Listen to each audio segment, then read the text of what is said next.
Alors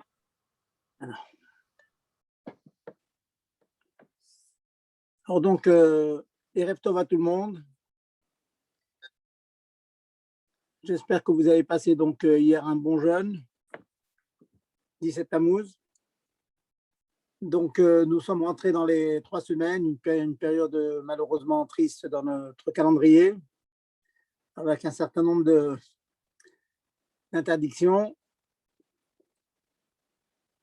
Et avant de dire un petit mot sur la paracha, je vais quand même quelques minutes vous rappeler certaines halachot et ta'aniot qui vont être encore d'actualité dans 3 semaines à Tisha B'Av. Donc, je rappelle ce que j'ai dit la semaine dernière, que les jeunes de 17 Tammuz, nous avons des personnes qui peuvent en être exemptées. J'ai été consulté maintes et maintes fois hier, des femmes fatiguées qui m'appellent et qui demandent si elles ont le éther de manger, de casser le jeûne hier. Bon, alors je vous répète très brièvement, essayez de vous rappeler, donc c'est des halachot qui sont récurrentes chaque année. Une femme enceinte, une femme qui allaite peut manger si elle se sent fatiguée. On va élargir les mots que je viens de dire. Une femme enceinte, en général, nous disons qu'une femme est considérée comme enceinte quand Oukar ou Bara, lorsque elle est visiblement enceinte et on considère dans l'Ilchot Nida que c'est au bout de 3 mois après la conception. Et Bishtabura ajoute un chidouche, il dit que déjà après 40 jours après la conception, 40 jours déjà, le fœtus est considéré comme le vivable et donc si la femme se sent fatiguée, elle peut manger. Première permission. Et deuxième permission, c'est une femme qui allaite, ou Ménika. C'est Ménika au sens large. Ça veut dire que, je vais expliquer donc la svara. La svara, c'est qu'il y a toute une discussion dans la Gemara. Combien de temps une femme elle est considérée comme Mesouleket Damim, qui n'est plus censée avoir du sang après un accouchement. Les Chachamim disent pendant 2 ans. Pourquoi? Parce que Nit Parko et Varav, parce que ses membres intérieurs ont été mis à contribution lors de l'accouchement et qu'il faut 2 ans pour que tout se remette en place. Donc, de très nombreux poskim, mais nous nous appuyons sur ces poskim dans notre génération qui est faible, pour dire que pendant 2 ans après l'accouchement, la femme est considérée comme chola et elle peut donc ne pas jeûner. Donc, en 2 mots, une femme enceinte après 40 jours de conception et une femme après la naissance, 2 ans après. Donc, la réponse fréquente que j'ai pu donner hier, c'est que, madame, avez-vous un enfant qui a moins de 2 ans? Celle qui me répondait de manière positive, je lui disais, alors, vous pouvez, si vous êtes fatigué, vous pouvez manger. Si par contre, les enfants, ils ont plus que 2 ans, alors c'est au cas par cas. Elle doit jeûner, mais au cas par cas, en cas de grande faiblesse, on peut des fois permettre, mais c'est vraiment au cas par cas. Après 2 ans de l'âge des enfants, eh bien, elle doit jeûner. Tisha B'Av, nous n'avons pas Tisha B'Av, ce éther de Ménika ou Mouberet, une femme qui allait, donc ça veut dire 2 ans après la naissance du dernier enfant, ou une femme qui est enceinte, qui est Bérayon, au bout de 40 jours, ça, on n'a pas ces éthérims-là. Elle n'est pas suffisamment considérée par nos sages comme malade pour pouvoir l'exempter du jeûne qui est le plus chamour, à part Yom Kippour, qui est le plus chamour, le plus lourd de l'année. Et donc, malheureusement, les térim, les permissions que nous avons pu donner hier pour le 17 Tammuz ne seront pas valables pour Tisha B'Av. Alors, vous me demandez Tisha B'Av, donc c'est impossible, tout le monde doit jeûner comme à Yom Kippour. La réponse est non. La réponse est que nous avons un autre éther à Tisha B'Av, je répète encore, c'est un cholé chez Enbo Sakana, une personne qui est cholé sans être en sakana, bien sûr, sakana tout est permis quand il y a danger de vie, mais qui est cholé. Cholé, c'est défini dans les halachot Shabbat, c'est défini comme Mishéo chez Nafal et Mishkav, quelqu'un qui est normalement salite. Il y a des gens qui ne salitent jamais, même s'ils sont très, très, très, très fatigués, mais on dit que la moyenne des gens, se mettent au lit lorsqu'ils ont une telle maladie, on va dire une grippe, enfin tout ce genre de maladie, une grande faiblesse, une grosse migraine, la vraie migraine. Hein. Je ne parle pas le petit mal de tête d'une insomnie. Je parle vraiment une personne qui a des grosses migraines maladives. Eh bien, ces personnes donc, sont cholines, hein, ou bien voilà un exemple, une femme accouchée depuis le 8e jour de son accouchement jusqu'au 30e jour. Le mois, le chodesh qui suit l'accouchement, elle est considérée comme chola. Donc, elle a le droit de manger pendant Yom Kippour. Excusez-moi, pendant Tisha B'Av, le 9 Av. Yom Kippour, celles qui ont le droit, c'est une femme accouchée les 7 jours, jusqu'à 7 jours après son accouchement. 7 jours. Mais du 8e jour au 30e jour, elle ne peut pas jeûner. Elle ne peut pas rompre le jeûne à Yom Kippour. Par contre, à Tisha B'Av, elle peut.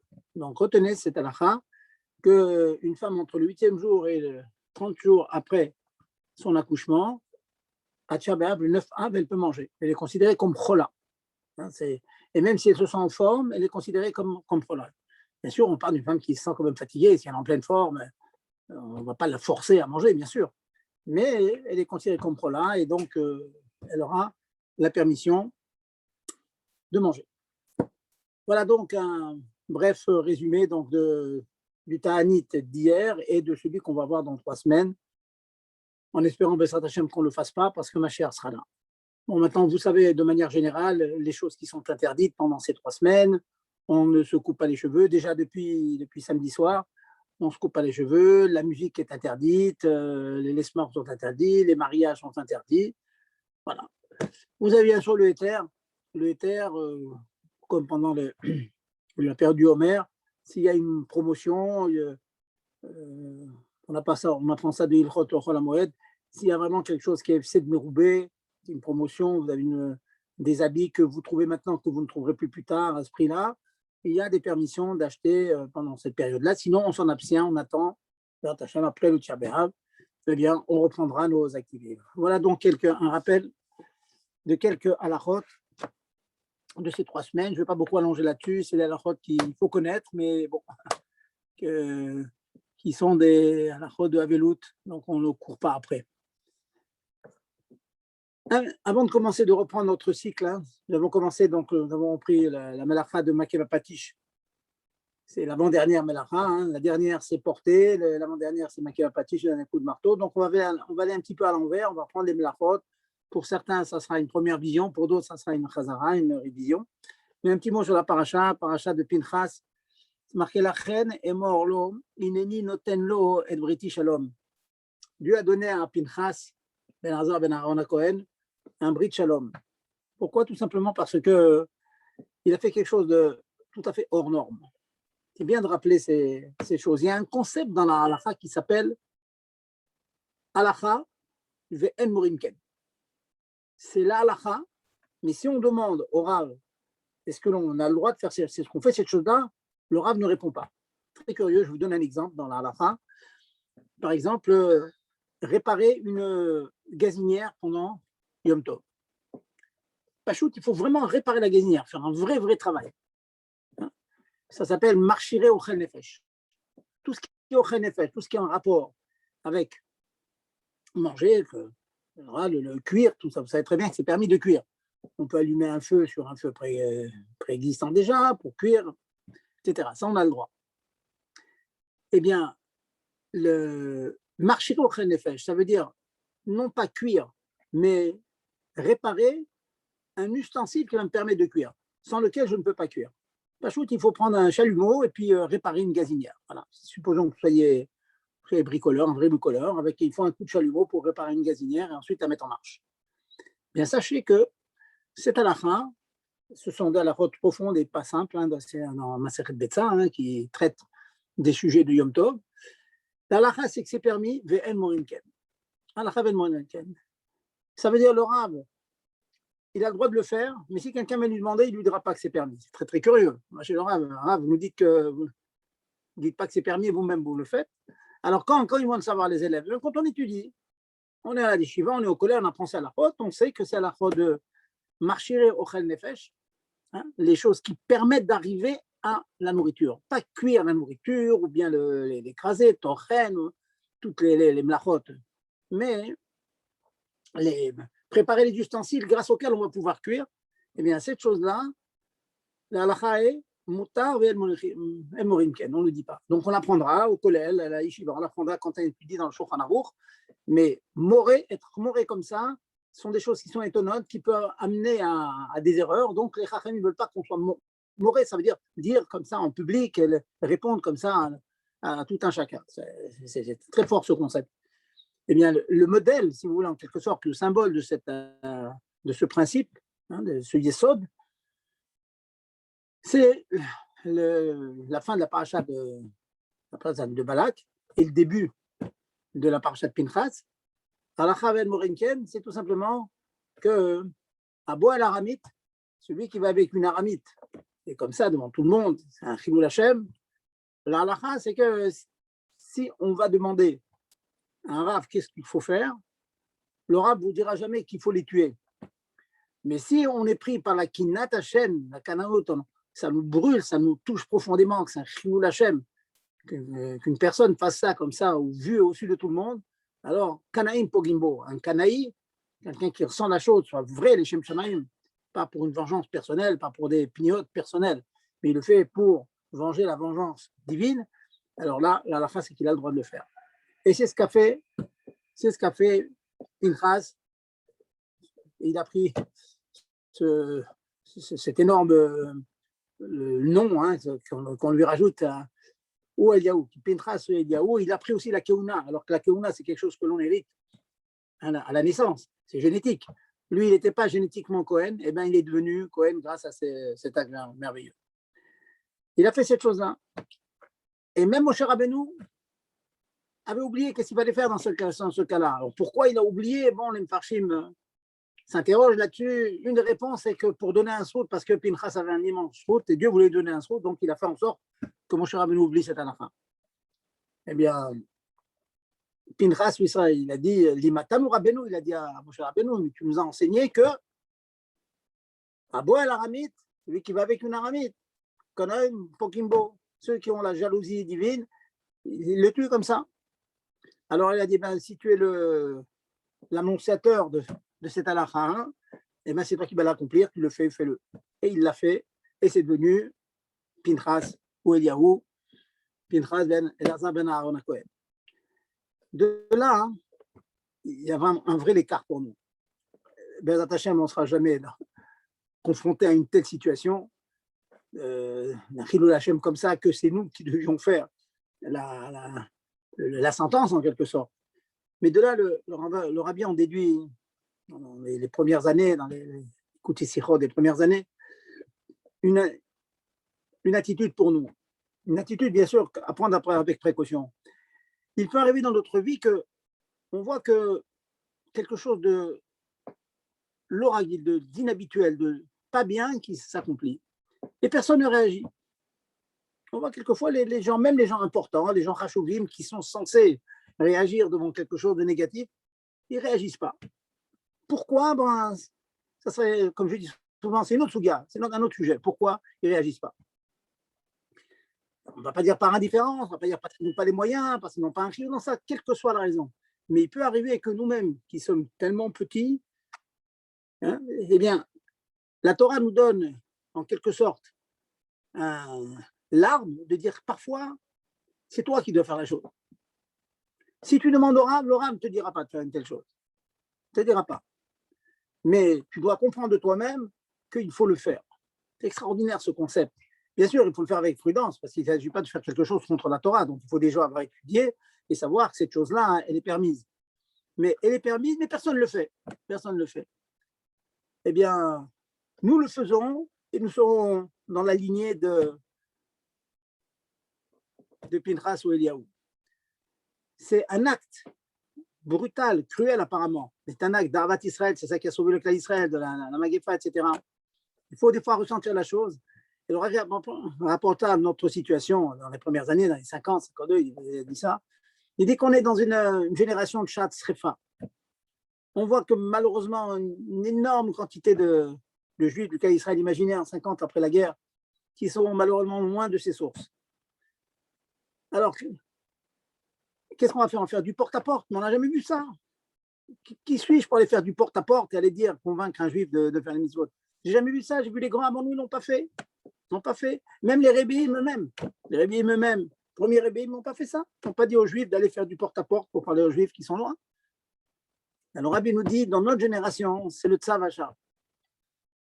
Kanaim Pogimbo. Maintenant, il faut le faire. Ah, maintenant, il y a un prix à payer. C'est vrai, il y a un prix à payer. Si tu prends beaucoup de temps à faire cela, tu vas moins étudier, tu vas moins t'investir dans ta propre avoda. Eh bien, quand c'est Shat Srefa, quand c'est un temps que l'incendie brûle, eh bien, quelquefois, il faut laisser ses ustensiles et prendre les seaux, prendre l'eau et puis éteindre l'incendie. Ça, c'est un enseignement très, très fort que le Rabbi nous laisse, qu'il apprend que dans nos générations, c'est Shat Srefa et Baruch Hashem, après, maintenant on est en 2021, depuis 51, ça fait 70 ans. Baruch Hashem, ce concept, ce moussag-là, il a été mis de pachette, il s'est répandu dans toute l'Israël. Tout le monde maintenant comprend que parfois il faut fermer ses livres, il faut fermer ça, restreindre, on va dire, en quantité, ça avodat Hashem, pas en qualité, mais en quantité, pour prévoir du temps pour s'occuper des autres. C'est un dilemme que nous avons tout le temps. Je vais donner encore un chiour, mais si je donne encore un chiour, eh bien, je vais moins étudier pour moi, je vais moins comprendre dans la chose que je fais. Le Rabbi nous dit, c'est le Tzav Hachar. Il faut le faire. Tu demandes au Rav, peut-être il va te dire non, tu es là, tu dois continuer ce que tu es en train de faire, ton imoud, ta alia personnelle. Mais, mais il faut le faire. Il faut le sortir. Et Baruch Hashem, on voit l'immense atzlacha que ça a eu, partout maintenant, dans tous les coins du monde. On voit des shlochim envoyés par le Rabbi. Mais avant, le Rabbi a beaucoup insisté pour que ces shlochim soient eux-mêmes pleins, imbibés de Torah. Et une histoire, je me permets de vous raconter en parenthèse.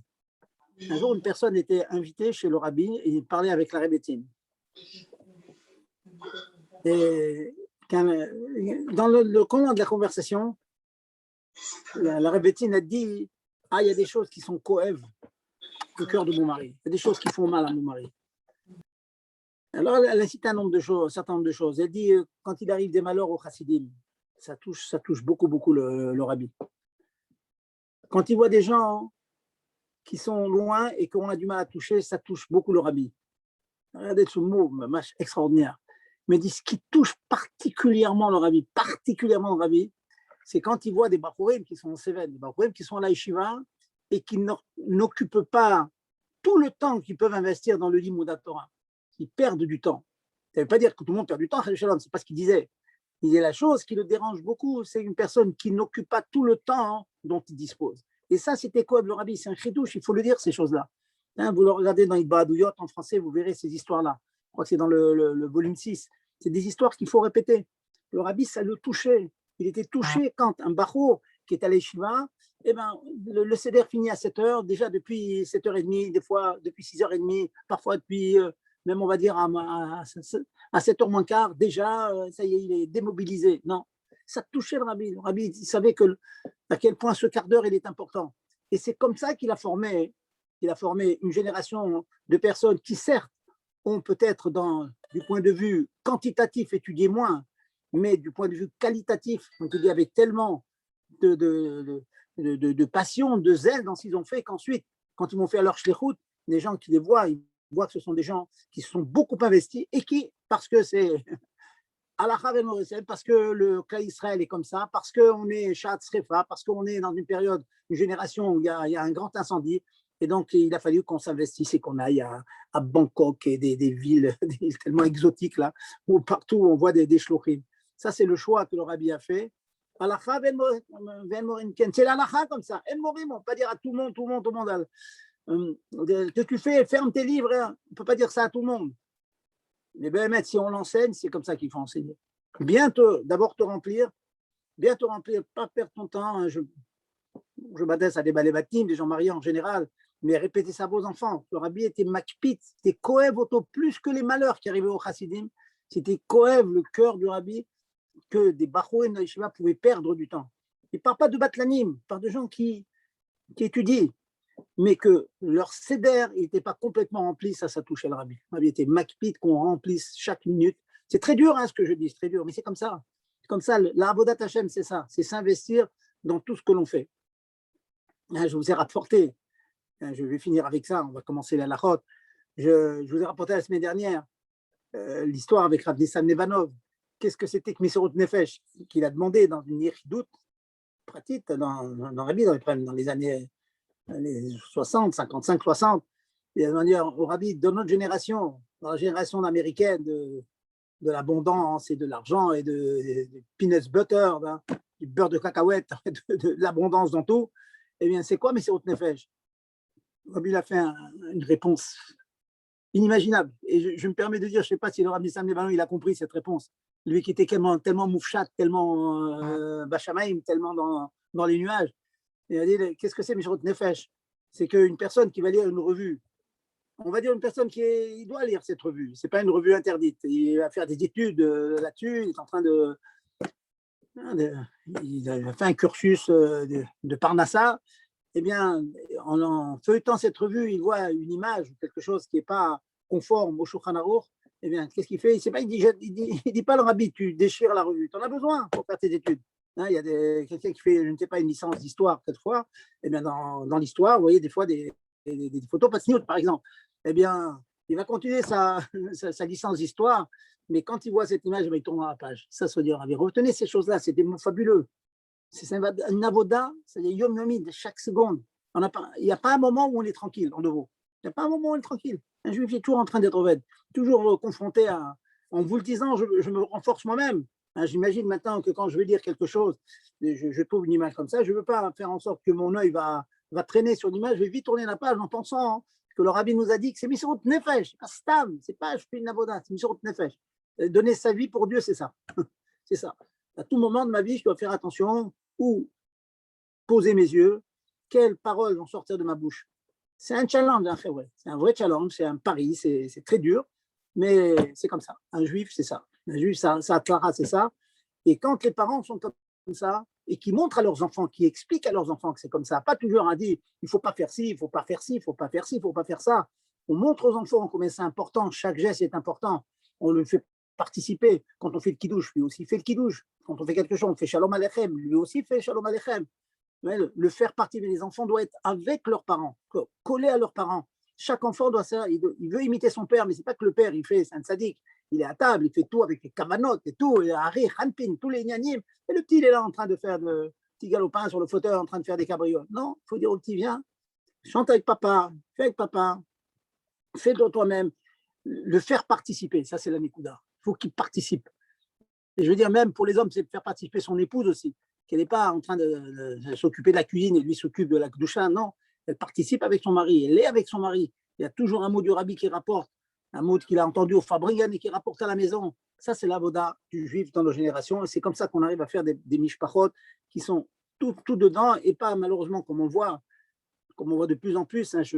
J'en parle souvent, je me répète, je radote, disons le mot, mais des fois, c'est une mitzvah de la Torah de radoter, que les enfants ne soient pas, pendant que le père il fait sa avoda et c'est un moment qu'il se fatigue pour tenir sa maison, que le petit il est avec son téléphone en train de jouer à quelque chose, est complètement déconnecté, et ça fait un impact même à l'Yeshiva. Je discute avec des machines de l'Yeshiva, les garçons, certains garçons, on a beaucoup de mal parce qu'on sent qu'ils ont la tête ailleurs.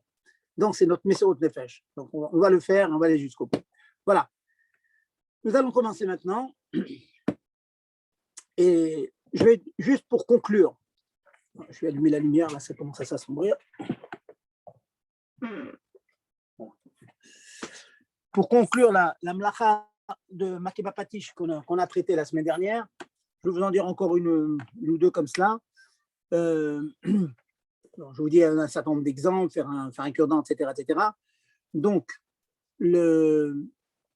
encore une que j'ai peut-être pas dit, il arrive parfois que lorsque on mange à la maison, les fourchettes et cuillères qu'on a sont un petit peu molles, enfin la matechet, le fer n'est pas très dur, et donc ça se plaît, il y a une cuillère, une fourchette qui se tord comme ça. Le fait de la remettre droite, ça rentre dans le problème de makeva patish parce que ça lui redonne sa fonction initiale. Donc, si vous avez une cuillère qui s'est tordue comme ça, ne la remettez pas en place, attendez Motsai Shabbat pour le faire. Une autre, encore un ou deux exemples que je peux ajouter là-dessus. Yom Tov, par exemple, c'est les mêmes dynimes pour Yom Tov. Il peut nous arriver, ça se fait moins de nos jours maintenant, ça se fait moins, mais beaucoup sont macpides de faire des veilleuses plutôt que des bougies, hein, des veilleuses avec de l'huile d'olive. Très souvent, en tout cas autrefois, ça se fait beaucoup, beaucoup moins, on fabriquait nous-mêmes les mèches. On prenait du coton et puis on tournait comme cela, on faisait une mèche. Donc faire une mèche, c'est makeva patish, c'est créer un petit objet comme ça, comme un cure-dent. Donc faire une mèche comme ça, créer une mèche, c'est interdit. Il faut acheter des mèches toutes faites ou acheter des bougies ou ce que vous voulez. Mais en tout cas, ne pas faire une mèche, la saute pétile, ça va nous faire rentrer dans l'interdiction de makeva patish. Et pour finir, encore un cas aussi, le makeva patish, celui-là il est marqué dans la Gemara, c'est enlever ce qu'on appelle le shlal d'un vêtement. Il arrive parfois quand on fait un vêtement, ça se trouve moins, mais ça se trouve encore. On achète quelque chose et il reste un fil du faux filage. C'est quoi le faux filage? Ce sont des pièces de tissu qu'on a rassemblées en faisant un filage, une espèce de couture comme ça, avec des gros points, mais dans le but que les pièces de tissu soient réunies les unes avec les autres. Ensuite, on passe tout ça à la machine et tout est fini. Quand tout est fini, on enlève ces fils, ce faux filage, on l'enlève. Donc le fait, c'est une Gemara, ça, hein, c'est pas des cas récents, c'est la Gemara qui dit ça. Donc enlever ces fils qui ont servi à façonner le patron, vous savez, on a un patron, un modèle, eh bien ces fils-là, eh bien ils ont le fait de l'enlever de la veste ou du chemisier et tout, c'est Asur Minatora. Donc faites extrêmement attention de ne pas enlever ces fils qui ont servi à bâtir le vêtement que vous portez. Et quelque chose qui ressemble aussi, c'est il arrive parfois que, encore une fois, de nos jours, c'est moins, tout est fait maintenant mécaniquement et tout, il y en a moins, mais quand on fait certains vêtements, en laine en particulier, il reste comme ça un petit peu de peluche de fois. Quelquefois dessus, il y a un petit peu de peluche. Et le fait d'enlever cette peluche, ça finalise le vêtement. C'est encore un exemple de makeva patish. Voilà, donc pour conclure la melacha de la semaine dernière, pensez donc à ne pas finaliser comme ça, enlever un fil qu'on a mis sur, et qui a servi à façonner un vêtement. Hein, n'enlevez jamais. Je vais vous apporter d'ailleurs une anecdote qui m'est arrivée. Il y a de très nombreuses années, j'avais demandé donc à mon épouse de me découdre l'espèce de pièce de tissu qui est cousue à mon talit gadol.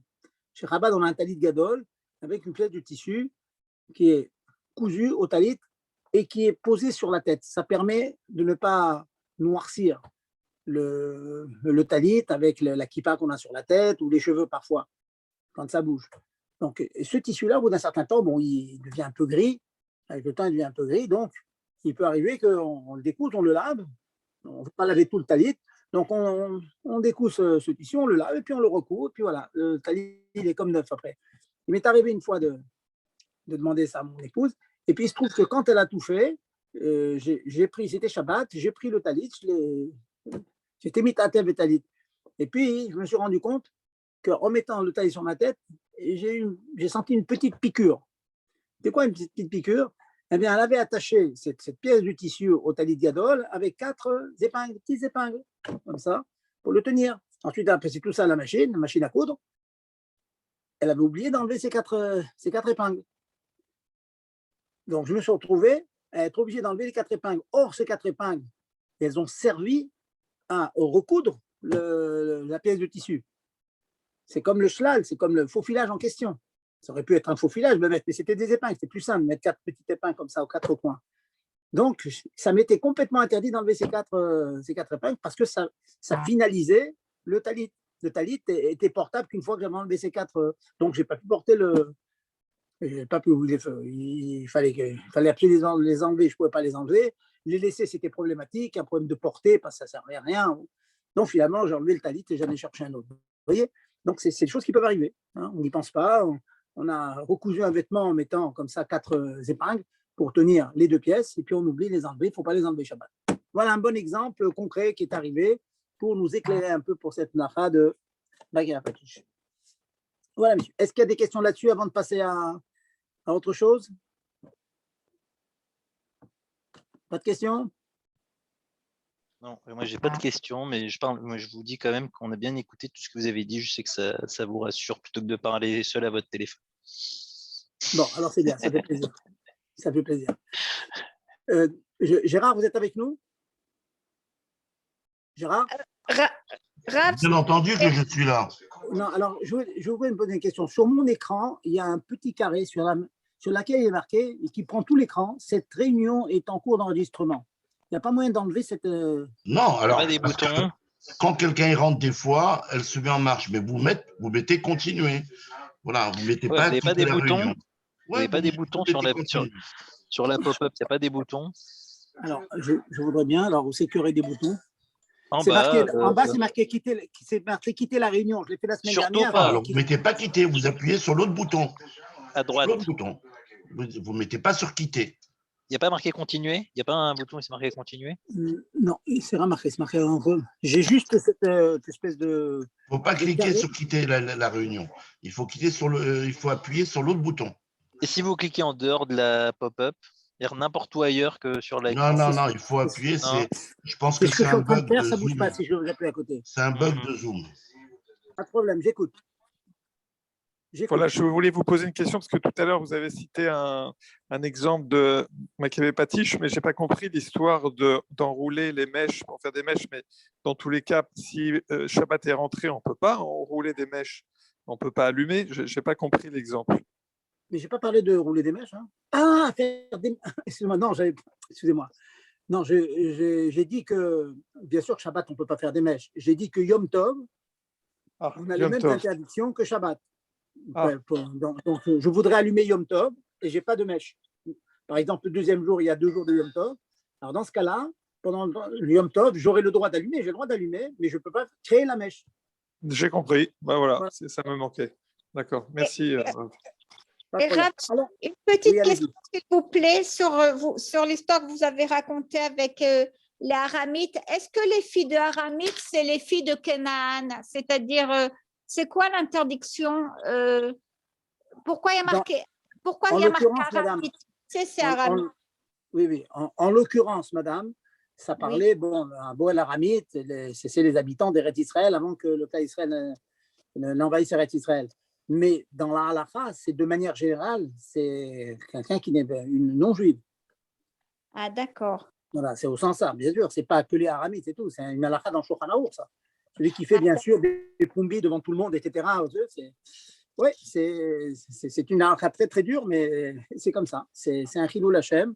Bon, malheureusement, on vit dans une génération qui a besoin de monter plus, mais c'est comme ça. La halakha, elle est comme ça. Voilà, nous allons passer maintenant à la. Donc, comme j'ai dit, je vais à l'envers, donc on va passer à la halakha à l'envers. Donc, mavir. Mavir, c'est allumer un feu. Bon, je ne vous apprends rien. Hein, on n'a pas le droit de frotter de silex et sortir une flamme. On n'a pas le droit de craquer une allumette. Ça, tout le monde le sait, il n'y a aucun problème. Maintenant, sachez une chose, c'est que mettre un métal en fusion, c'est aussi mavir. Mavir, ce n'est pas seulement faire brûler du bois.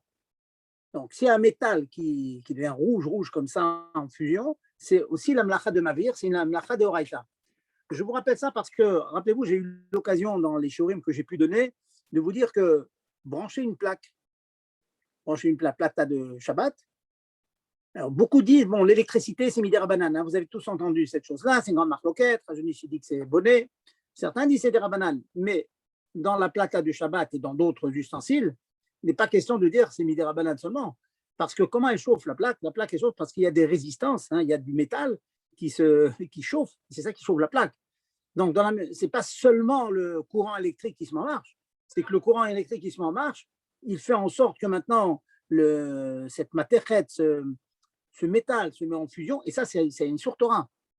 Donc, le fait de demander à un goy de brancher la plata, c'est sûr que Shabbat, il n'y a pas de permission. Hein, Par contre, bon, on a pu voir que Ben Hashmashot, hein, c'est une occasion de faire une chazara, Ben Hashmashot, quand on est entre le coucher du soleil et la sortie des étoiles, ça s'appelle Ben Hashmashot, c'est Safek Yom, Safek Laïla, donc c'est un doute si c'est le jour et la nuit, on peut demander au goy, aux non-juifs, de brancher la plata, parce que demander à un goy, c'est un Issur des Rabanan, un Mira des Nochi, c'est un Issur des Rabanan, et comme il y a un doute, ça fait comme une espèce de ça fait que des rabanan. Et les tzorech mitzvah, pour les besoins du mitzvah, brancher la plaque, c'est évident que c'est les tzorech mitzvah, c'est pour manger la daf chaude, hein, manger le repas du vendredi soir chaud, c'est une mitzvah, manger chaud, chamid, donc c'est permis. Voilà, c'est un petit rappel rapide. Maintenant, je vais vous apporter des halachot. Quelquefois, c'est un peu vieillot avec ce qu'on a de nos jours, mais bon, c'est bon de rappeler quand même. Il arrive parfois que quand vous avez un four avec des braises, ça existe encore. Hein, il y a des gens qui ont des fours, des cheminées comme ça, avec certains ont une cheminée chez eux, il y a des braises. Le fait d'ouvrir et de fermer la porte du four quand il y a des braises à l'intérieur, eh bien, il y a certaines cheminées, il y en a qui ont ça, et qu'elles sont bons pour ne pas enfumer la maison, une espèce de cage de vente, une espèce de couverture en verre.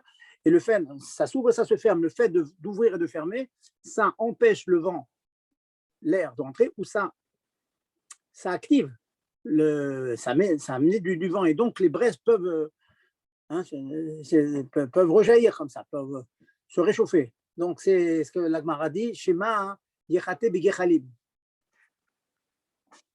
Il y a un chashash, il y a une crainte que l'on soit amené à attiser les braises, et le fait d'attiser les braises, même qui sont déjà allumées, ça s'appelle maveir. Donc, bien faire attention de ne pas ouvrir et fermer un four lorsqu'il y a des braises dedans. Quand c'est qu'électrique, on verra ça après. Encore, des cas où on peut être amené comme ça à allumer, c'est tout simplement quand ceux qui sont makpid, il y a des femmes qui sont makpidotes, d'après Shulchan Aruch, Behemet, la Gemara, c'est toujours mieux d'allumer des veilleuses à l'huile d'olive.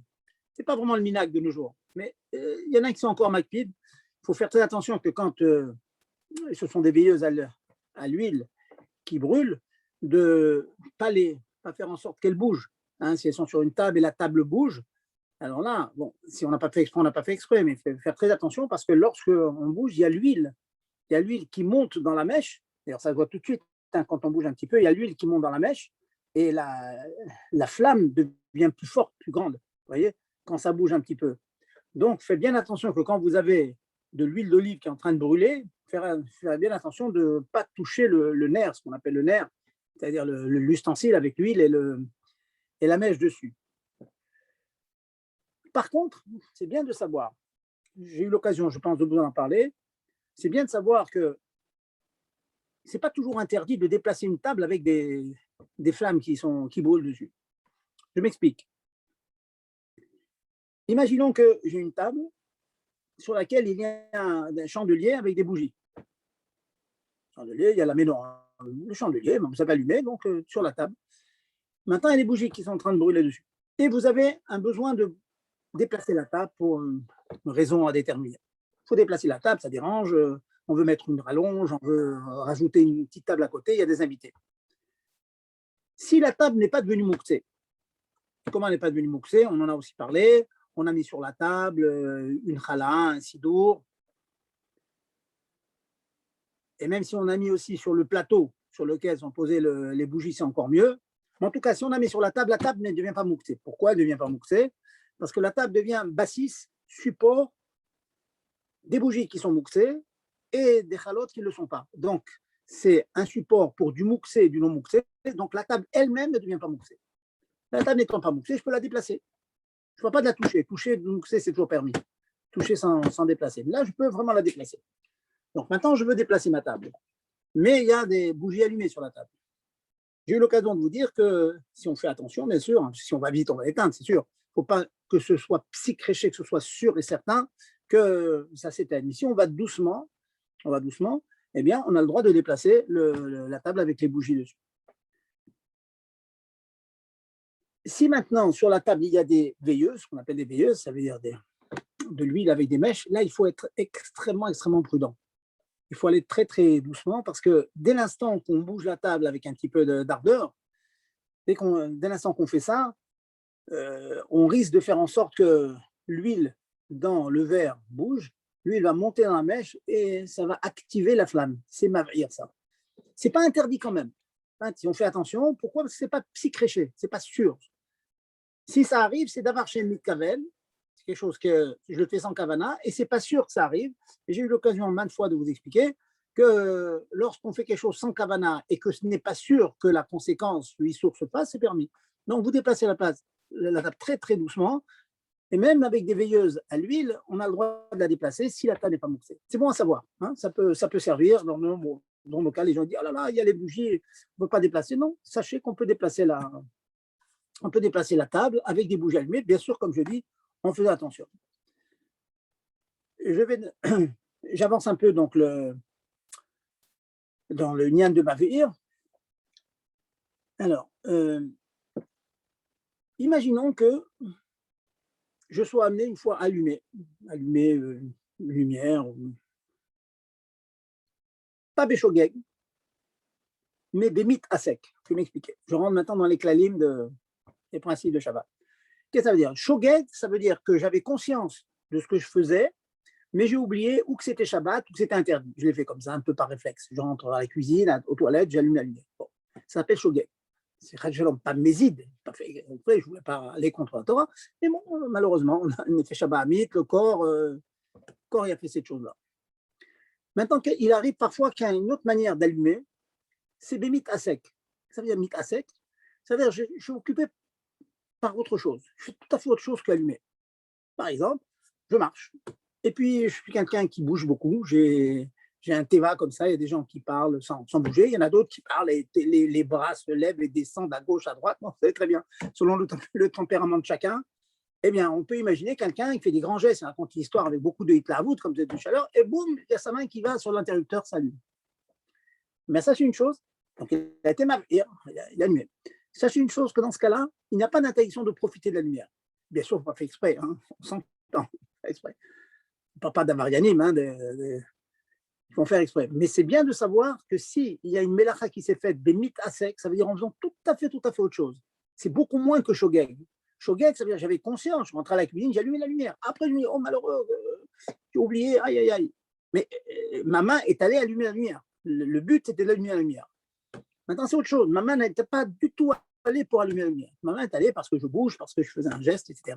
Et hop, avec le coude, j'ai allumé la lumière. J'ai le droit d'en profiter. C'est bien de savoir, hein, cette chose-là, que quand ça a été fait comme ça, bémit à sec, moutar les anot. Contrairement au principe qu'on a vu déjà de nombreuses reprises, que si on a fait une melacha beshogeg, on ne peut pas profiter de la melacha. Je vais apporter le cas en souriant. La personne qui avait mis 10 sachets de thé dans le kumkum en pensant que c'était permis, il était tout content de sortir du thé du kumkum, et puis il a mis ça dans le kédérichon, donc il a cuit le feuille de thé, donc on ne pouvait pas prendre le thé. Il a fait beshogeg, il ne savait pas du tout, mais c'est interdit. Mais si maintenant il y a quelque chose qui s'est fait, bémit à sec, en faisant tout à fait autre chose, et en parallèle, ça s'est fait, le issour s'est fait, ben c'est permis. Voilà. C'est bien de savoir cette chose-là, ça peut servir parfois. Je continue aussi dans ces halachot. Si que ce soit allumé... Shabbat ou Yom Tov, ce que vous venez de dire, c'est pareil que ce soit Shabbat ou Yom Tov. Pareil. Okay. D'accord, ouais. Ok, merci. Absolument, même Shabbat. Oui. Absolument, c'est bien. Même Shabbat, c'est moutard. Shabbat, c'est plus grave, c'est moutard aussi. Regardez un cas intéressant aussi, toujours dans une âme de Mavir. On a dit que si on a allumé Beshogeg et Kalvachomer à plus forte raison Bémézid, on ne peut pas profiter. Imaginons que vous habitiez dans un immeuble qui fait 5-6 étages. Malheureusement, ça arrive que dans le même immeuble, il y a un bon juif qui habite là-bas et qui n'est pas encore pratiquant. Bezat Hashem, il le sera bientôt, mais il n'est pas encore pratiquant. Il rentre dans la cage d'escalier, il allume la lumière. Si un juif fait une melacha beshogeg, ni lui ne peut profiter, ni qu'un autre juif ne peut profiter, beshogeg, par inadvertance. À plus forte raison, si un juif l'a fait bémézid, et ce juif, il fait bémézid, bon, on peut dire qu'il est un peu shogeg parce qu'il n'est pas conscient de ce que c'est Shabbat, mais enfin, il sait très très bien que c'est interdit d'allumer. Il a allumé. Il a même allumé pour me faire plaisir. Voilà, des gens qui, Avat Israël, allez, monsieur le rabbin, vous n'allez pas monter dans l'obscurité, je vous allume la lumière. Eh bien, vous allez être étonné, j'ai le droit de prendre la cage d'escalier et même de profiter, entre guillemets, de la lumière. Ça veut dire quoi, profiter? Ça veut dire que je peux courir dans l'escalier pour arriver chez moi avant que la lumière ne s'éteigne. Pourquoi? C'est quoi l'idée? C'est marqué dans les poskim, Moshe Fanchon il parle de ça et tout. L'idée, c'est la suivante, c'est que, en fait, je profite mais qu'à moitié de cette lumière. et même peut-être moins qu'à moitié. Profiter, ça veut dire que j'atteins un but que sans l'interdiction, je n'aurais pas atteint. Là, en l'occurrence, s'il ne m'avait pas allumé la lumière, je serais arrivé chez moi de toute façon. J'attrape la rampe, dans l'obscurité, doucement, doucement, on monte, on arrive chez soi. Il y a souvent des petites lumières de secours, mais même s'il n'y a pas de lumière de secours dans l'obscurité absolue, on va doucement, doucement, escalier après escalier, étage après étage, on arrive chez soi. Donc finalement, ce que m'a ajouté ce bon juif quand il m'allume la lumière, il m'a ajouté un confort. Un confort. Je monte mieux, je monte plus vite. Si la hana'a, le profit de la mlacha, c'est un confort seulement, ce n'est pas le ikar de la hana'a, ce n'est pas qu'il m'a donné la possibilité de monter que sans lui, je ne serais pas monté. Il m'a juste permis de monter mieux, c'est permis. C'est bien de savoir cette chose-là. Oui, donc, dans les mots, c'est des poskim, c'est une tosefet hana'a, efshar lehanot, on peut. Si dans la vera, il y a une tosefet, un surplus de profit, un surplus, c'est permis. Voilà, c'est bien de savoir cette chose-là, vous voyez, un surplus. Donc, ça me donne maintenant deux terribles. Quand on l'a fait bin mita sec, ça veut dire que la chose s'est faite juste en faisant des gestes comme ça, un petit peu à gauche, à droite, on peut profiter. Et si ça a été fait de manière que de toute façon, je pouvais obtenir le résultat sans la Havera, j'ai le droit de profiter de la Havera. Bien, c'est bon à savoir, ça sert. Des questions qu'on entend souvent, ça sert. Voilà. Un juif qui rentre dans un appartement avec son vigique et ses Shabbat, est-ce qu'on peut profiter de rentrer avec lui? Il rentre et quoi? Il y a lumière, c'est une toute seule? Non, non, c'est-à-dire que nous, on attend que quelqu'un passe pour nous ouvrir la porte. C'est Shabbat, on ne peut pas rentrer. Et il y a un juif qui ne fait pas encore Shabbat et qui a son vigique et qui rentre. Là, c'est beaucoup plus problématique, madame. Pourquoi? Parce que dans le cas que je vous ai dit tout à l'heure, je veux déjà vous expliquer que votre question, ce n'est pas ce que je viens de dire. Pourquoi? Ce que je viens de dire, c'est que le juif, il allumait la cage d'escalier et de toute façon, je serais chez moi sans lui. Là, en l'occurrence, ce juif, il a ouvert la porte. S'il n'avait pas ouvert, je ne serais pas rentré. Donc, vous voyez, c'est tout à fait différent. Je réponds quand même à votre question. Normalement, quand un juif a fait une Avera, il a transgressé Shabbat, à plus forte raison ici, c'est Bémézid, parce que bon, il ne fait pas attention à toi, c'est pas par inadvertance, il doit savoir que c'est interdit, mais il ne respecte pas. On n'a pas le droit de profiter après lui. Ça, c'est un vrai problème. Ce que l'on peut dire, alors regardez, là je rentre dans les finesses. Ce que l'on peut dire, c'est que, comme je l'ai dit maintes fois dans les autres shiurim, beaucoup de poskim pensent que appuyer sur un bouton électrique, c'est un issour des Rabbanan seulement.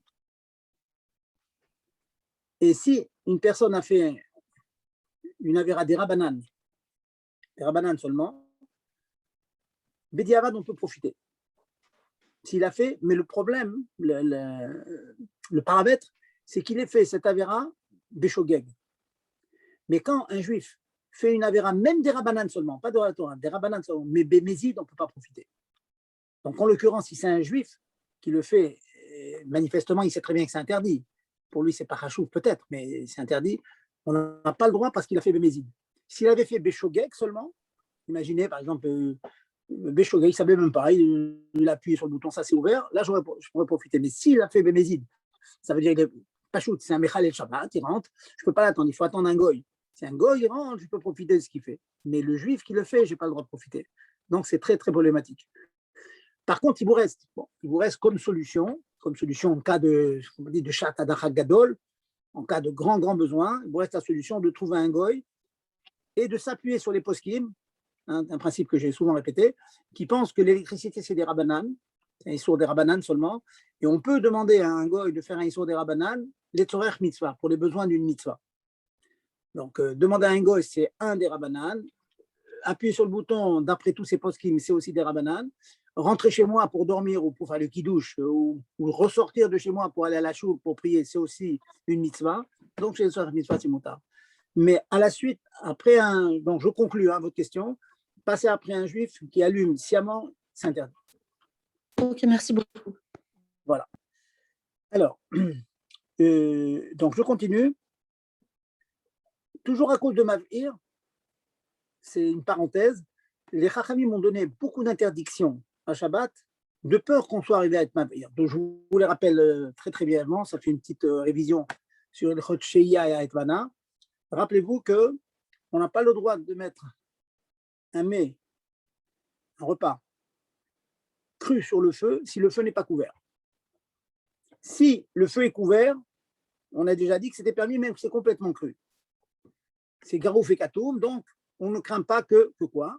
Shema yechate begechalim. Si on ne recouvre pas le feu, de nos jours dans une gazinière, si on ne met pas une plaque ou du papier aluminium sur la gazinière, alors on craint qu'il soit amené à monter la puissance du feu, du gaz qui sort. Donc tout ça, c'est un rachat de mavir. Donc vous voyez que les chachamim ont interdit de laisser un mets cru sur le feu non couvert, je dis bien, de peur qu'on arrive à être mavir. Vous voyez, c'est une conséquence de mavir. Mais je vous rappelle quand même, rappelez-vous, que si le repas est cuit, le mieux c'est la moitié de la cuisson, ou on peut être méquille à partir du tiers de la cuisson. C'est à vous, mesdames, de savoir à peu près quand est-ce que le mets il est cuit au tiers ou à la moitié. Si c'est cuit déjà à la moitié, on peut laisser sur un feu non couvert. On ne craint pas de peur qu'il soit amené à attiser les flammes, tout simplement parce que si à l'entrée de Shabbat il est cuit à moitié, à l'heure du repas, 1 heure plus tard, ça y est, tant que le mari rentre de la choule, ça sera cuit entièrement. Voilà, c'est encore une conséquence de Mavir. Une autre conséquence de Mavir qu'on a vu ces dernières semaines, c'est Atmana. Atmana, on n'a pas le droit de laisser une casserole sur la plata lorsqu'elle est recouverte avec des couvertures, sauf dans des cas spéciaux, comme je dis, la couverture elle est juste par-dessus, mais elle ne touche pas les parois. Bon, je ne reviens pas sur tout, mais le concept de Atmana, enfouir, ça veut dire laisser des casseroles comme ça sur la plaque avec une couverture, c'est interdit de peur qu'on soit amené aussi à attiser le feu. Donc, vous voyez que cette melacha de Mavir, elle a de nombreuses conséquences sur beaucoup d'autres halachot. Voilà. Maintenant, je vais passer rapidement sur une deuxième lacha qui ressemble, qui est, si vous voulez, le jumeau de Mavir s'éteindre, le jumeau d'allumer s'éteindre. Imaginons que vous ayez un réfrigérateur et on a oublié d'enlever les ampoules. Par mégarde, vous avez ouvert, vous ne saviez pas. C'est quelqu'un qui a ouvert, chaque semaine, le papa il enlève l'ampoule, il a oublié cette semaine, il y a l'ampoule qui s'allumait. Question, étant donné qu'il a fait une avéra, il a allumé la lumière, est-ce que la nourriture qui est dedans devient interdite? Les poskim me disent que non. Tout simplement parce que il n'y a pas eu de chinouille dans le chefetz de la mlacha. Étant donné que le fait d'avoir allumé la lumière n'a eu aucune péoula, n'a eu aucun impact dans la nourriture qui est dans le frigo, donc c'est permis. Vous voyez, c'est permis Bediavad. Bediavad, si on a ouvert, il n'y a pas d'implication sur la nourriture. Ça, c'est une chose qu'il faut savoir. Donc, vous pouvez tirer. Bon, faites attention qu'il ne se referme pas, parce qu'en fermant, il y a la lumière qui va s'éteindre. Vous laisserez une serviette là-bas sur la porte, que ça reste ouvert. Maintenant, je ricoche sur une deuxième chose, une question qui est souvent demandée. Bichlal, de manière générale, a-t-on le droit d'ouvrir un frigo? Tout le monde a entendu parler, tout le monde a un frigo, tout le monde sait comment est-ce qu'on fait. Alors, je ne vous cache pas que beaucoup d'encre a coulé pour répondre à cette question. Quel est le problème? Le problème, il est tout simplement que le frigo marche avec un thermostat. Le fait d'ouvrir ou de fermer a un impact sur le thermostat. Vous laissez la porte 2-3 minutes ouverte, le thermostat va se mettre en marche. Pourquoi? Parce que si vous la laissez ouverte, il y a de la chaleur extérieure qui rentre dans le frigo et le job du thermostat, c'est de conserver toujours la même chaleur. Donc, il va se mettre plus rapidement en marche pour mettre le moteur en marche, pour redonner de la froideur, de la fraîcheur au frigo. Donc, le fait d'ouvrir le frigo, ça a un impact. Pareil, le fait de fermer. Vous fermez, donc vous conservez le froid. Donc, s'il est en marche, il peut s'arrêter plus vite ou moins vite. Vous voyez, il y a souvent des conséquences. Alors, je ne vous cache pas qu'il y a beaucoup de discussions sur ça. Il y a des poskim qui disent que le frigo, il ne faut pas l'utiliser. Il y en a qui mettent le frigo sur minuterie. Toutes les heures, toutes les 2 heures ou 3 heures, le frigo arrête de marcher complètement grâce à une minuterie. Ça rompt le lien avec le secteur. Et quand la minuterie a éteint, ils ouvrent. Et ensuite, la minuterie remet en marche. Bon, ça, c'est les grands marques-périm qui font comme ça.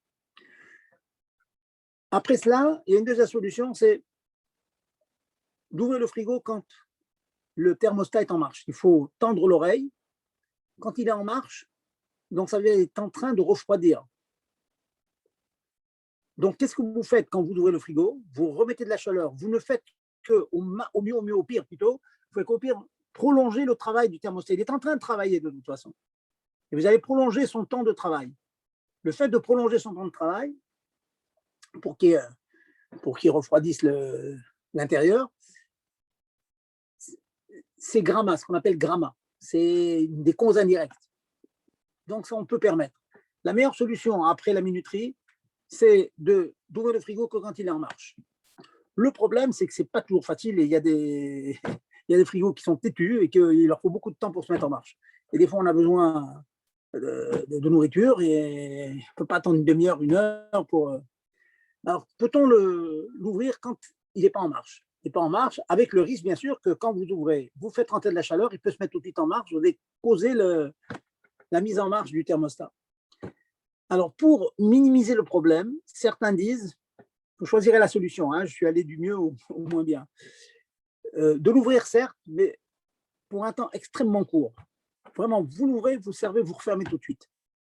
En cas de besoin, si vraiment voilà, il y a le poisson dans le frigo, tout le monde attend. Voilà, Alors, qu'est-ce que l'on gagne en faisant ça? C'est que la probabilité qu'il se mette en marche à ce moment-là est très, très faible. Donc, vous, c'est d'avoir chez Kaven, je veux qu'une kavana qui se mette en marche, et ce n'est pas psychréché, ce n'est pas sûr qu'il va se mettre en marche. C'est toujours un safek, parce que vraiment, si vous faites très, très, très vite, il y a très peu de chance. Par contre, si vous le laissez longtemps ouvert, hein, comme certains font, ils cherchent des objets dans le frigo, je cherche ceci, je cherche là. Alors, c'est quasiment sûr qu'au bout de 3, 4, 5 minutes, il va se mettre en marche. Ça, c'est déjà problématique. Voilà, donc je résume cette halakha. Si vous pouvez attendre que le moteur se mette en marche pour l'ouvrir, c'est le mieux. Si ce n'est pas possible, c'est trop long, alors vous l'ouvrez et vous le refermez le plus rapidement possible. Vous ouvrez, vous prenez et on diminue le problème. Bon, encore une fois, il y en a qui sont encore plus méquilles, il y en a qui sont plus marqués. Je vous donne, si vous voulez, le lapchara, le compromis dans l'ensemble des poskim. Voilà, donc pour l'instant, on va être… Oui, des questions? Est-ce que, alors, c'est le même problème avec le masgan? Ça peut être le même problème, oui. Ça peut être le même problème avec le masgan. Ça peut être le même problème. C'est moins visible, la vérité, que le frigo, mais c'est sûr et certain que nous, on a un masgan qui est constant. Mais je sais qu'il y a des masgan qui sont à thermostat aussi. Et là, il y aura le même problème. Oui. Le même problème. Mais en fait, dans le masgan, le problème qu'il peut y avoir, c'est quand vous ouvrez des fenêtres. C'est vous faites rentrer la chaleur, et ça peut avoir un peu là. Oui, il peut avoir le même problème. Mais ça dépend des masgan. Renseignez-vous sur le fonctionnement de votre masgan.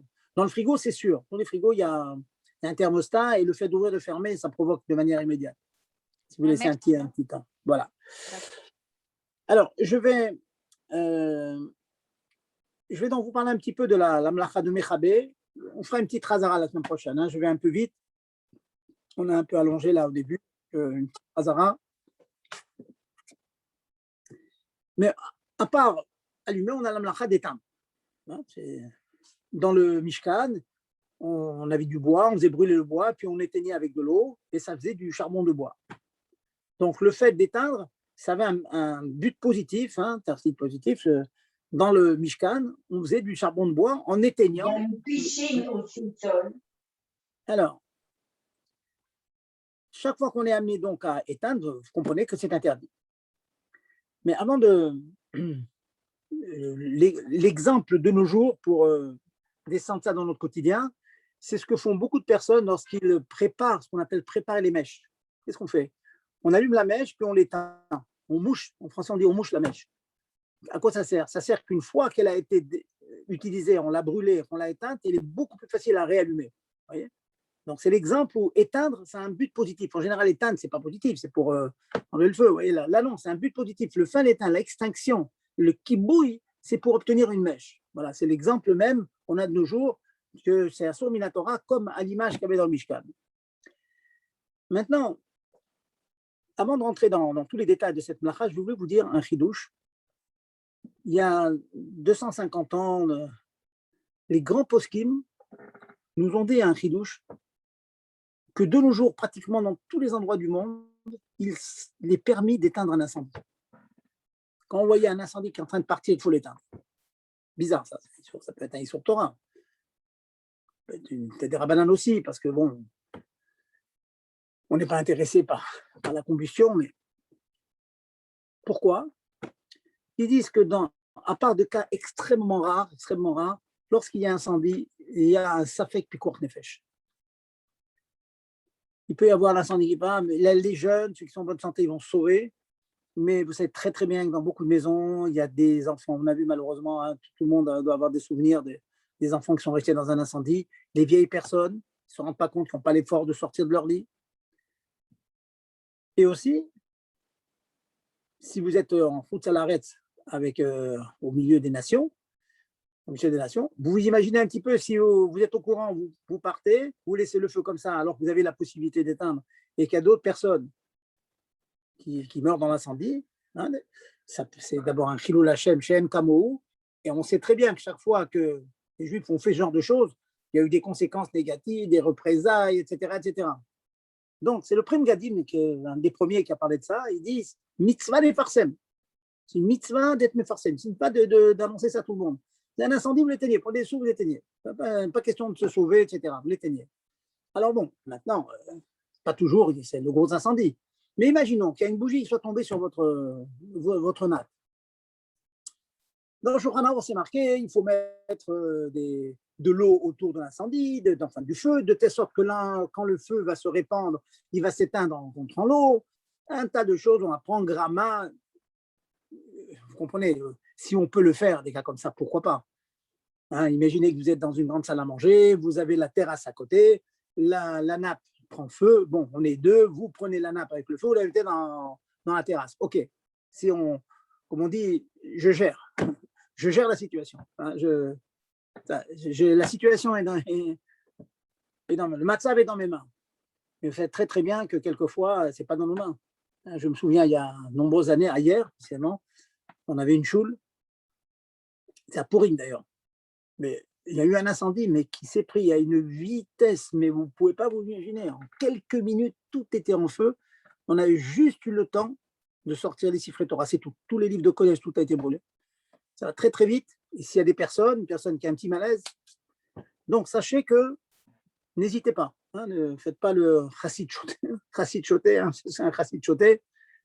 Hein, un chassid bête, il ne faut pas être bête. Hein, la vie, ça passe avant tout, même que c'est un petit sapek très très microscopique, mais il faut quand même le respecter. Voilà. Maintenant, encore une fois, si une bougie tombe sur la nappe, si vous pouvez mettre la nappe par terre et vous gérez bien la situation, vous avez du carrelage par terre, bon, ça va vite s'éteindre. Mais il faut être sûr de vous. C'est le moindre safek, on éteint. On prend de l'eau et on éteint. Voilà. Toujours pour éteindre, je vais conclure avec encore 2 ou 3 à la route. Éteindre. Si vous avez des bougies allumées dans la salle à manger et qu'il y a du vent dehors, il est clair qu'on ne peut pas ouvrir la fenêtre, sachant que le vent va immédiatement, c'est psy-créché que ça va éteindre. Si c'est un doute, ce n'est pas interdit. Un doute, il n'y a pas de vent, ça peut arriver, mais bon, il n'y a pas de vent, c'est permis. Hein, il fait très chaud, on veut ouvrir la fenêtre. Mais s'il y a du vent, c'est-à-dire c'est quasiment sûr, hein, pour ce qu'il me dit, c'est karov le psy-créché, c'est presque sûr que ça va s'éteindre, alors là, c'est interdit d'ouvrir les fenêtres. Je finis avec un gramme kibouï, ça peut vous servir. Et gorem, de manière indirecte, un kibouï, une extinction. Sachez que Beshat Adachak, en cas de besoin, s'il y a besoin, Yom Tov, c'est permis. Il me semble me souvenir que j'ai dû vous le dire à l'époque des fêtes, à l'époque de Pessah. Si vous avez une gazinière et vous n'avez pas envie qu'elle brûle pendant un Yom Tov, qui est jeudi, vendredi, et puis Shabbat, et vous n'avez pas envie que la gazinière marche pendant 3 fois 24 heures. Vous voudriez éteindre la gazinière alors qu'elle a cuit, jeudi, on a fait cuire. Et un moyen, c'est d'éteindre des systèmes de gramma. Vous remplissez une casserole, bien sûr, que vous faites cuire pour faire un café ou du thé, etc. Pas pour rien. Vous remplissez une casserole. On a le droit d'être marbé béchiorim, d'en mettre beaucoup à Yom Tov. Bon, le but, c'est de faire un café pour la famille et tout, mais vous remplissez à rabord, sachant que quand ça va bouillir, l'eau va déborder, elle va éteindre le gaz. Et quand le gaz sera éteint, la flamme sera éteinte, vous arrêtez le gaz, bien sûr. Ça, à Yom Tov, on peut permettre, pas béquiout, pas tout le temps, mais de temps en temps, si ça peut servir. Sachez, ça s'appelle Gram Kibouy. Une extinction de manière indirecte, pas directement que vous le faites en faisant des horaires, les horaires Yom Tov, on a le droit de faire ça. Voilà, donc on a passé donc ces deux mélachot qui sont mot, trashuvot, donc allumer et éteindre, et surtout, hein, comme je vous fais en général, les choses concrètes, hein, sans rentrer dans les pilpoulines que l'on fait à la yeshiva au kollel, mais des choses concrètes qui descendent dans notre vie. Voilà, messieurs. Et y a-t-il des questions? Oui, je peux poser une question. Oui, madame. On était à la synagogue et il fallait faire Netilat Yadayim pour faire Motzi, et dans l'évier de la synagogue, il y avait comme un torchon. Alors, il était déjà mouillé, donc je n'osais pas le sortir parce que j'avais peur qu'en le prenant, je les sors. Alors, ma question, est-ce que j'avais le droit d'allumer le robinet sur ce torchon qui était déjà mouillé? Le torchon était dans le fond d'évier, ça veut dire? Oui, voilà. Ces enfants, ils ont joué avec, ils l'ont mis dedans, et puis après, il était tout trempé. Donc, je ne savais pas si je pouvais faire Netilat Yadayim dessus ou pas. Mais c'est un torchon qui est toujours, ça veut dire, il est fait pour être mouillé, c'est-à-dire, ce n'est pas comme un bel habit, quoi. Son rôle, c'est d'être mouillé. Non, la question que je demandais, en fait, est-ce que c'est mieux de l'attraper de manière extrêmement délicate dans un coin, vous êtes sûr que vous n'allez pas être sochet et l'enlever? Oui. Ou bien non, c'est mieux de faire des tilades dessus. Moi, voilà. Je pense que les deux solutions sont possibles. Je pense qu'il y a toujours, quand on a un torchon mouillé comme ça, toujours un petit endroit où il y a pratiquement, même mouillé, mais je veux dire, vous l'attrapez délicatement, vous n'appuyez pas du tout et vous l'enlevez comme ça. Et s'il y a de l'eau qui coule, c'est pas grave, vous l'enlevez comme ça. Ça arrive des fois quand les serviettes tombent dans le nivet, vous voyez. Alors, on l'attrape par un coin, on l'enlève. Maintenant, pour répondre directement à votre question, faire Netilat Yadayim dans la mesure que le torchon, vous savez qu'on est il n'y a pas la xéra qu'il y a dans les habits normaux, chez Maïsrot, etc. Parce que de toute façon, c'est sale toujours. Voilà. Donc, le fait de rajouter de l'eau, c'est l'eau barrière. C'est un petit peu, c'est comme si, par exemple, vous avez de l'eau qui est tombée par terre. On a le droit de prendre une serpillière et de l'enlever. Vous voyez, on n'est pas recherche de peur qu'on soit amené à. Donc, le fait de rajouter de l'eau, c'est pas assaut. Donc, vous avez deux solutions, madame. Ah, merci beaucoup. Voilà. Et rêve tov à tout le monde. Et rendez-vous Bezat Hashem la semaine prochaine en forme et avec Mashiach. Amen. Merci, rêve tov, toda rabba. Allez, quoi tout, des bonnes nouvelles. Amen, amen.